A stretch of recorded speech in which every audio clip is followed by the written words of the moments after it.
Bismillahirrahmanirrahim. Assalamualaikum warahmatullahi wabarakatuh. Saudara sekalian, kita akan melanjutkan materi kita satu persatu ya. Sekarang ini kita akan bicarakan mengenai yang pertama adalah mengenai pendekatan ke ruangan atau spatial approach. Tadi apa spatial approach?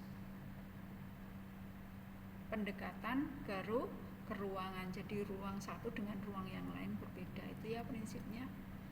Baik, jadi dalam mengaplikasikan pendekatan ini gitu ya, pendekatan ke ruangan ini seseorang tidak cukup hanya menyebut saja ya, tapi harus secara eksplisit dan jelas menyebutkan tema apa yang akan dianut serta penjelasan mengenai operasional pendekatannya ya. Dan pendekatan operasional pendekatan itu aplikasi analisis pendekatan ke ruangan minimal ada 9. Nanti berikutnya akan kita sampaikan satu persatu ya. Dan bila ke-9 macam tema analisis tersebut harus dilaksanakan, maka jadi kalau ke-9 tadi itu dilaksanakan semua akan menghabiskan waktu yang lama, tenaga yang banyak, biaya yang besar. Penguasaan teknik analisis yang mendalam serta kemantapan keilmuan yang memadai. Jadi ini harus pintar banget gitu ya. Waktunya banyak, tenaganya besar, biayanya besar gitu ya. Waktunya lama gitu. Nah, kemudian masing-masing tema tadi kan ada 9 ya. Tema analisis mempunyai spesifikasi sendiri yang terkait dengan spesifikasi objek kajian yang akan dilaksanakan. Salah satu bisa atau gabungan dari beberapa dari 9 tadi yang diantaranya sangat dimungkinkan untuk dilaksanakan tanpa mengurangi kadar keilmuannya. Jadi ada 9 untuk apa tadi? Pendekatan ke ruangan. Nah, yang pertama adalah spatial pattern analysis. Penekanan utamanya pattern berarti sebaran ya. Di sini analisis penekanannya pada sebaran elemen pembentuk ruang. Jadi taraf awal adalah identifikasi mengenai aglomerasi sebarannya, kemudian dikaitkan dengan upaya menjawab geographic question-nya. Nah, geographic question itu adalah 5W1H. What, where, when, why, who, how gitu ya. Nah, menjawab geographic question-nya gitu ya. Sebaran itu nanti dijelaskan dengan 5W1H. Sebagai contoh adalah permukiman ya, yang mengelompok pada bagian tertentu, bisa ada yang mengelompok pada bagian tertentu dan menyebar pada bagian yang lain. Dalam hal menjawab 5W dan 1H akan timbul pertanyaan yang utama gitu ya. Yang pertama, fenomena apa yang diteliti gitu ya. Tadi tuh ya, permukiman. Kenapa satunya mengelompok, satunya tidak gitu ya. Di mana gejala itu terjadi, di mana saja yang mengelompok, di mana saja yang menyebar, kapan kenampakan gejala tersebut ada, mulai kapan gitu ya. Karena misalnya contohnya untuk di Solo itu yang paling gampang adalah dulunya UMS itu tidak sebesar ini gitu.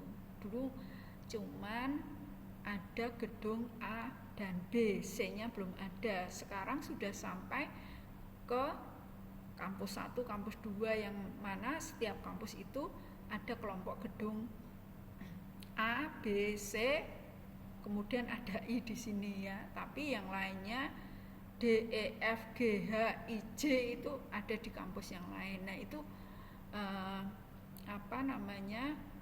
fenomena apa yang diteliti adalah tadi tuh, ketika ada kampus kemudian yang tadinya itu permukimannya menyebar menjadi ada di sekitar kampus gitu. Di mana gejala itu terjadi di sekitar kampus.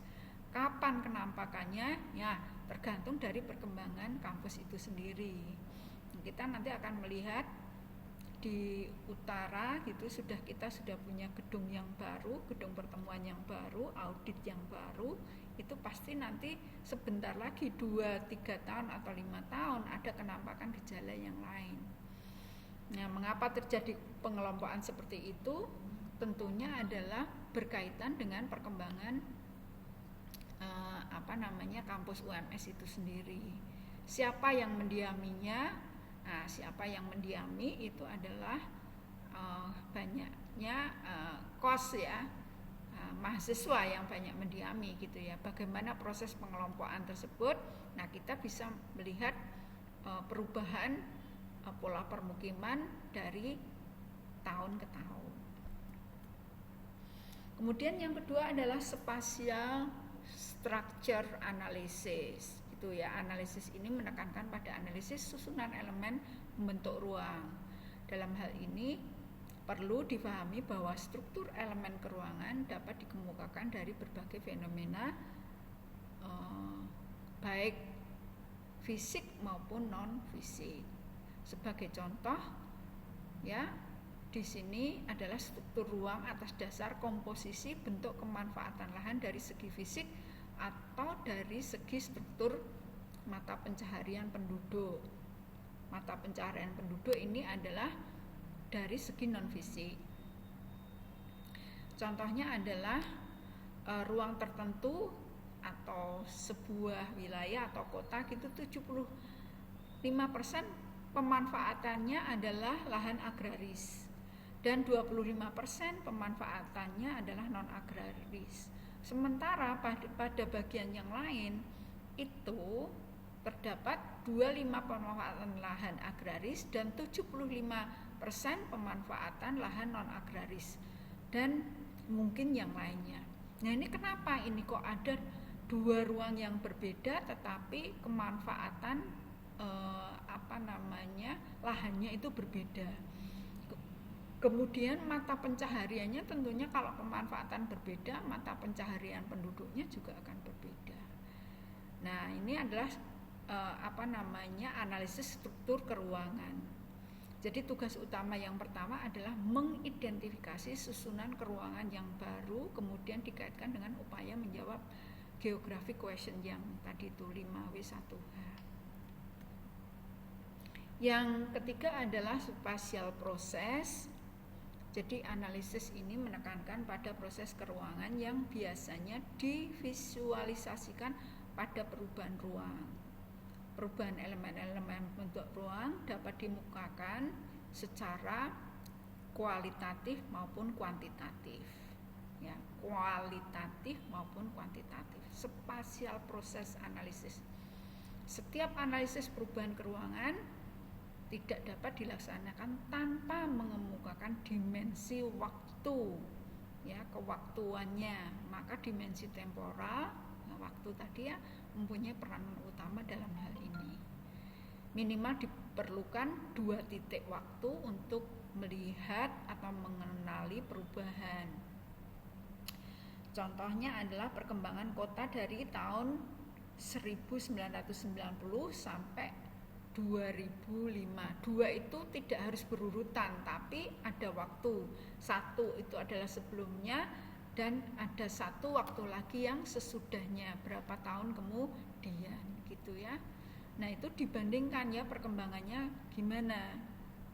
Ya, 10 tahun yang lalu atau 20 tahun yang lalu kampus UMS tidak sebesar ini gitu ya. Semakin lama semakin berkembang. Solo demikian juga, belum ada 10 tahun yang lalu belum ada yang namanya Solo Baru. Sekarang sudah ada Solo Baru yang aktivitinya itu adalah aktiviti daerah perkotaan gitu ya. Dulu masih daerah perdesaan. Nah, itu ya. Jadi kita spasial prosesnya itu. Jadi dengan membandingkan peta bisa, jadi pakai peta, foto udara atau citra satelit. Kalau yang update gitu, yang lebih update, kalau peta itu kan sekarang terbatas banget gitu ya petanya. Yang ada adalah peta topografi sama peta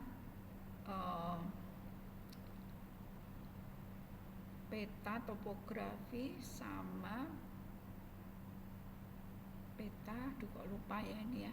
Hanya ada dua yang dibuat oleh, satunya itu tahun 70-an, yang satu adalah tahun 2000-an. Kalau foto udara ini juga sekarang udah agak jarang. Yang yang paling update itu adalah citra satelit ini ya sekarang yang bisa diupdate. Yang multitemporal gitu ya, tentunya menggunakan peta foto udara atau citra yang multitemporal. Multitemporal itu satu dengan yang lainnya mempunyai tahun yang berbeda, maka dapat diketahui mengenai proses keruangan yang terjadi. Pertanyaan analitis yang perlu dijawab adalah mengapa terjadi perubahan gitu ya, bagaimana perubahan itu terjadi dan dampak apa saja yang mungkin ditimbulkan dari perubahan tadi.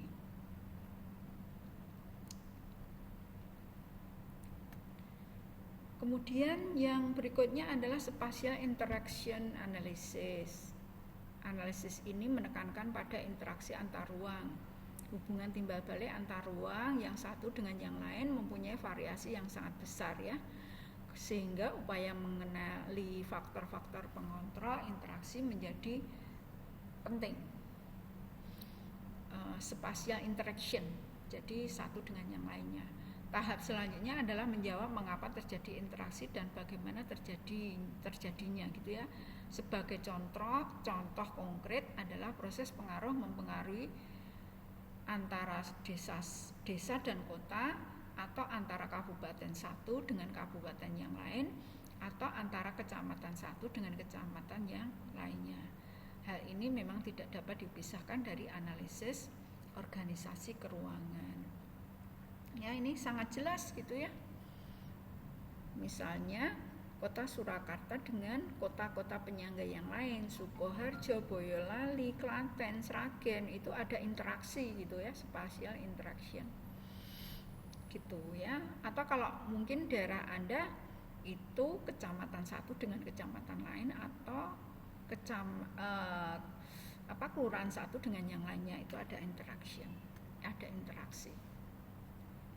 Yang berikutnya adalah spasial organisasi. Spasial organisasi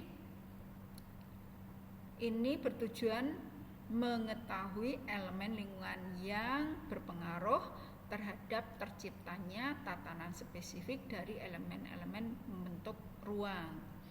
Penekanan utamanya pada keterkaitan antara penampakan yang satu dengan yang lain secara individual gitu ya. Sebagai contoh konkret adalah adanya setting dari kota besar ya, kota besar, kota menengah, kota kecil yang berada di satu wilayah. Ini ada tatanan tersendiri ya. Jadi menunjukkan adanya dominasi pengaruh dari kota tertentu terhadap kota yang lain. Bagaimana dan mengapa hal tersebut terjadi. Ya, contohnya yang gampang itu ya di sekitar Jawa Tengah itu ya, Joglo, Semar, Jogja, Semarang, Joglo, Semar ya, Jogja, Solo, Semarang gitu kak, ada tiga segitiga ini. Jadi ini berpengaruh kenapa harus ke Solo, kenapa harus ke Jogja, kepentingannya masing-masing apa. Nah ini adalah spatial organization. Jadi kalau kota Solo itu lebih pada bisnis gitu ya, tapi kalau kota Jogja lebih pada budaya, kota budaya dan kota pendidikan gitu. Semarang itu adalah kota administratif. Nah itu tiga-tiganya mempunyai spasial organisasi yang berbeda. Jadi perbedaan utama dengan spatial pattern analysis adalah pada visualisasi kenampakannya ya, pada analisis pola penekanan utamanya pada kekhasan aglomerasi, sedangkan pada analisis organisasi terletak pada keterkaitan hubungan. Kalau tadi itu aglomerasi ya, ada yang mengelompok, ada yang menyebar. Kalau ini tadi adalah hubungan antar keterkaitan antar elemen atau antar kepentingan ya. Kemudian hierarki peranan elemen satu dengan yang lainnya berbeda gitu ya hierarkinya. Misalnya Jogja dengan Solo itu tadi itu fungsinya yang berbeda. Nah, gitu ya, fungsinya yang berbeda bukan pada hierarkinya. Analisis ini kebanyakan diaplikasikan pada organisasi keruangan sistem kota-kota atau sistem permukiman di suatu wilayah yang luas ya. Sistem kota ya, ini catat ya, sistem kota dan sistem permukiman. Spatial association, spasial asosiasi spasial ya. Ini bertujuan mengungkapkan terjadinya asosiasi keruangan antara berbagai kenampakan pada suatu ruang. Apakah ada keterkaitan fungsional atau sebaran keruangan atau gejala tertentu dengan sebaran keruangan yang lainnya. Apakah ada hubungan antara hilangnya lahan pertanian dengan makin banyaknya pendatang di suatu daerah atau meningkatnya lahan permukiman baik dalam jumlah maupun luasannya. Apakah ada asosiasi keruangan antara kepadatan penduduk dengan peningkatan tindak kriminal di beberapa tempat di kota gitu ya. Jadi spasial asosiasinya yang mana gitu ya. Kalau ada perubahan lahan pertanian menjadi perkotaan, itu apakah ada peningkatan, ada hubungannya dengan pendatang gitu ya. Kemudian jumlahnya gimana gitu ya, luasannya apakah menurun apa tidak ya, yang berkaitan dengan luas permukimannya. Kemudian asosiasi keruangannya jadi kepadatan dengan tindak kriminalnya gimana gitu dah. Itu adalah spasial asosiasi. Untuk mengetahui ada atau tidaknya asosiasi keruangan antara variabel satu dengan variabel lain dapat dilaksanakan dengan analisis yang berdasarkan pada visualisasi data pada peta ataupun dapat dilaksanakan dengan metode analisis statistik. Spasial tendensi, tren, analisis tren ya, berarti trennya itu kemana gitu ya. Analisis ini menekankan pada upaya mengetahui cenderung perubahan suatu gejala. Hal ini dapat dilakukan berdasarkan space based analysis, time based analysis maupun gabungan antara space dan time ya. Wah, ini sudah mulai agak kompleks dikit gitu ya. Sebagai contoh adalah untuk mengetahui apakah terjadi kecenderungan perkembangan kota ke arah tertentu gitu ya, ke arah mana. Nah, misalnya Solo itu ke arah mana? Solo itu ke arah selatan gitu ya, sama ke timur gitu. Kalau Jogja ke arah mana gitu ya, Semarang ke arah mana gitu ya, perkembangannya gitu.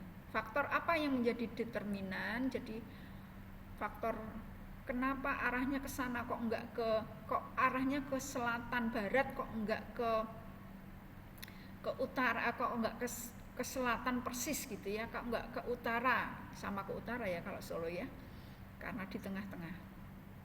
Faktor apa yang menjadi determinan dan bagaimana prosesnya terjadi, kemudian konsekuensi keruangan apa yang bakal terjadi baik dalam jangka pendek maupun dalam jangka panjang. Wah, ini sudah mulai kompleks ya. Dengan mengeplot beberapa unsur morfologi kota baik dimensi multitemporal tadi ya, berubah itu gitu ya, waktu dari waktu ke waktu atau bukan temporal, seseorang akan mampu membaca kecenderungan yang akan terjadi dengan asumsi semua berjalan seperti apa yang telah terjadi sebelumnya. Spatial comparison analysis ini adalah mengetahui kelemahan dan keunggulan ruang dibandingkan dengan ruangan yang lain. Hal ini sangat penting dilaksanakan dalam studi banding yang mendalam.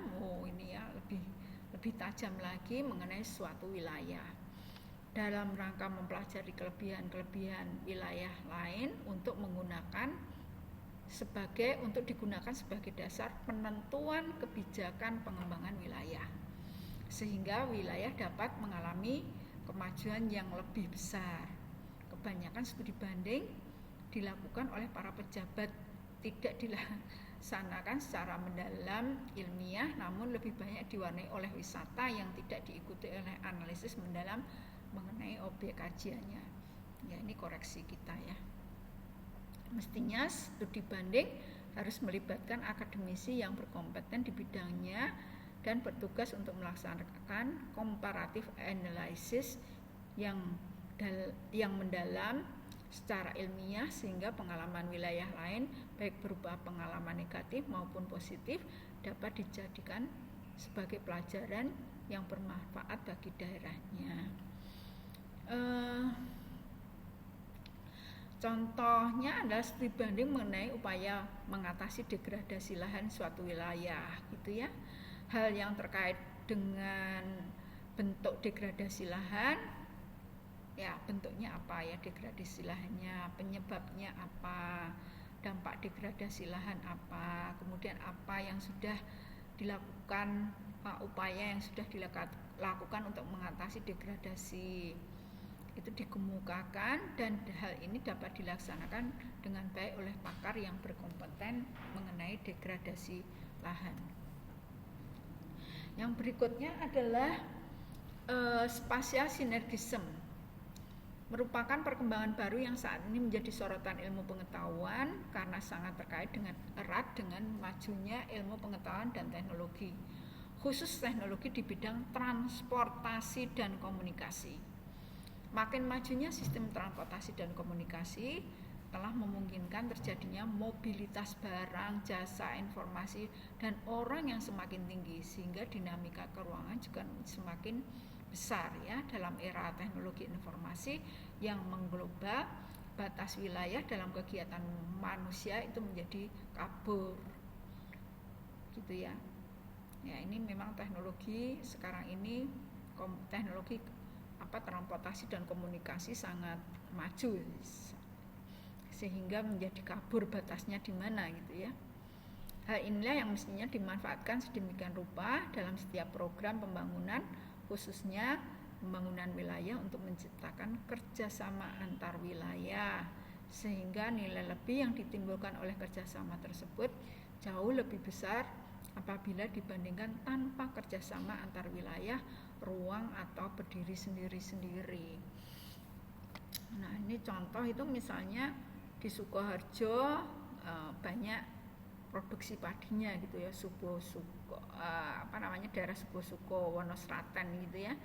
Nah, itu satunya menghasilkan padi, satunya sayuran, Boyolali, gitu ya. Kemudian daerah perkotaan, daerah Surakarta sendiri, nah itu sinergi, satunya mensuplai bahan makan yang berupa sayur-sayuran, yang satunya lagi bahan makan pokok, kemudian dikemas dalam bentuk yang bagus, nah kemudian bisa dijual ke wilayah selain Subo-Suko, Wonoslaten. Jadi kerjasama antar wilayah itu penting sekali, gitu ya, spatial synergism. Bidang ini bila dikemas dengan baik merupakan kompetensi ilmu geografi yang memiliki keunggulan komparatif dan kompetitif. Saat ini ide-ide spatial synergism masih berupa wacana ya, yang masih belum jelas. Ya, tadi sudah saya singgung ya, idenya adalah Joglo Semar itu terjadi sinergi yang kuat, tetapi ternyata ya belum begitu kenceng, gitu ya, belum begitu kuat, sehingga sinerginya tidak begitu jelas, gitu ya. Subo-Suko, Wonoslaten tadi udah kita singgung, sama dengan Karla, Mantul, dan sejenisnya yang ada ya. belum merupakan suatu konsep pembangunan yang mantap untuk mencapai spatial sinergism, dan bahkan tadi ya masih remang-remang. Nah, spatial sinergism hanya akan berfungsi efisien dan efektif bila disertai dengan konsep fungsional sinergism. Ya, sekian dulu dari saya.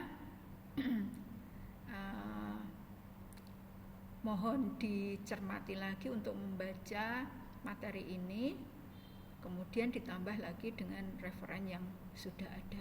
Sekian dulu dari saya akhiri. Assalamualaikum warahmatullahi wabarakatuh.